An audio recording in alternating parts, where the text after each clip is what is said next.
Hi! Welcome to Richard Cabile YouTube channel, and for today's tutorial, I will be teaching you on how to turn on and off downtime on iPhone X. But first, kindly subscribe to this channel and don't forget to hit the subscribe button and the bell to notify you for the new updates. And let's start!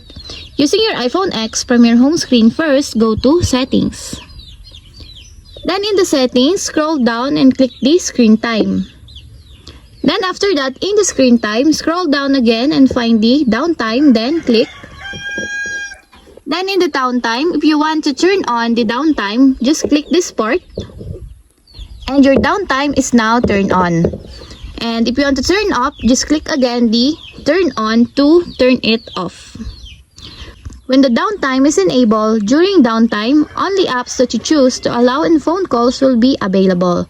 And that's it. We have successfully turned on and off downtime on iPhone X. If you have a question, kindly comment down below and don't forget to hit the subscribe button and the bell to notify you for the new updates. And thank you for watching!